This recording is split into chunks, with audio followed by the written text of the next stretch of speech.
여드름 관리를 잘못하면 오히려 악화될 수 있다는 사실 알고 계셨나요? 많은 사람들이 여드름에 좋다는 말을 듣고 다양한 방법을 시도합니다.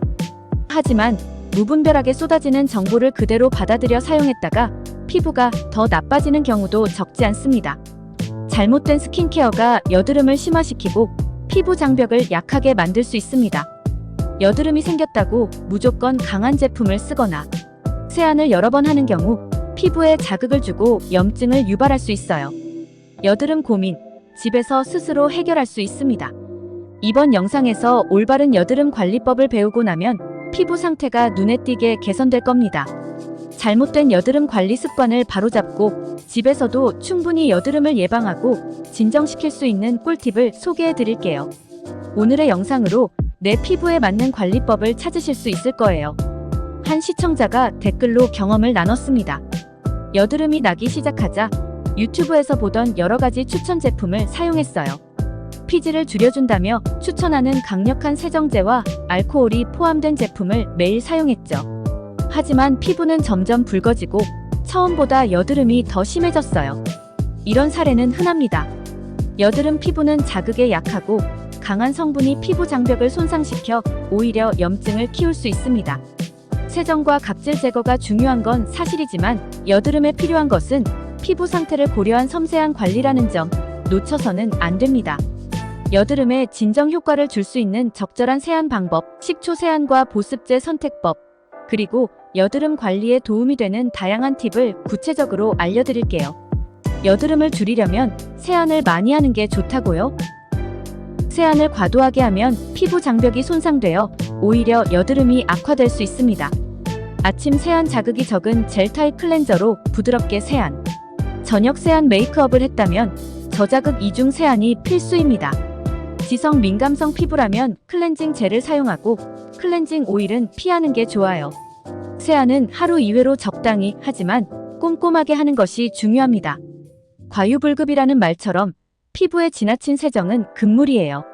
피부가 자꾸 기름지는 분들, 식초 세안이 좋은 효과를 낼 수 있습니다.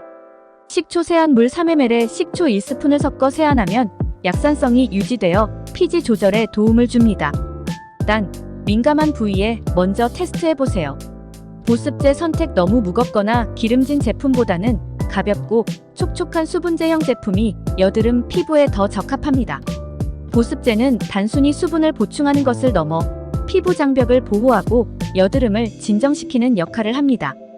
특히 항균, 항염 성분이 포함된 보습제라면 더욱 효과적이죠. 여드름 전용 제품을 사용하는 분들, 모든 제품이 무조건 좋지는 않습니다. 주의 성분 강한 알코올이나 멘톨 성분은 오히려 여드름을 악화시킬 수 있습니다. 피부 반응 살피기 제품 사용 후 붉어지거나 자극이 느껴진다면 즉시 사용을 중단하세요. 여드름 제품을 사용할 때는 성분표를 꼼꼼히 확인하고 자신의 피부 상태에 맞는지 살피는 것이 중요합니다. 여드름 피부는 피부 재생력이 중요합니다. 재생크림 병풀 추출물과 같은 성분이 들어간 크림은 만성 염증을 진정시키고 피부 회복에 도움을 줍니다. 나이아신아마이드 성분 보습 효과와 항염 작용이 뛰어나 염증을 줄이고 피부 장벽을 강화하는 데 큰 역할을 합니다. 색소 침착이나 여드름, 자국 개선에도 나이아신아마이드가 포함된 제품이 큰 도움이 될 수 있어요. 여드름 피부는 각질 관리가 필수입니다. 주 1회 각질 제거 자극이 적은 제품, 예를 들어 PHA 성분을 사용한 각질 제거 제품이 적합합니다. 살리실산 성분 여드름과 지성 피부에 효과적이며 모공 속 깊숙한 곳까지 각질을 녹여줍니다. 과도한 스크럽은 오히려 피부를 자극할 수 있으니 일주일에 한 번 적당히 하는 것이 좋습니다. 여드름 피부라도 자외선 차단제는 필수입니다. 선크림 선택 자외선 차단 성분이 가벼운 로션 타입이 좋고 물리적 자외선 차단 성분이 함유된 제품이 피부에 부담이 덜합니다. 저녁 관리 자외선 차단제를 바른 후에는 저녁에 남은 성분을 꼼꼼히 세안하고 보습제를 충분히 발라야 합니다. 자외선 차단을 통해 여드름 염증 악화와 색소 침착을 예방할 수 있습니다. 여드름이 심한 경우 혼자서 관리하기 어려운 경우가 많습니다. 병원 치료를 받으면 여드름 악화를 막고 빠른 개선을 기대할 수 있습니다. 약물 치료나 전문가의 관리가 필요한 심각한 여드름이라면 미루지 말고 병원에서 조기에 상담받으세요. 여드름으로 고생했던 나날들을 회상하며 그 시절에 나만의 홈케어 팁과 잘못된 정보를 구분할 수 있었던 경험을 통해 여러분께 도움이 되고자 합니다. 내 피부를 위한 연구를 통해 얻게 된 이 지식을 더 많은 분들과 나누고 싶습니다. 이제는 마스크 없이 당당하게 빛나는 피부로 일상을 즐기길 바라며 구독자 여러분에게 더 좋은 피부 정보를 제공하는 데 힘쓰겠습니다.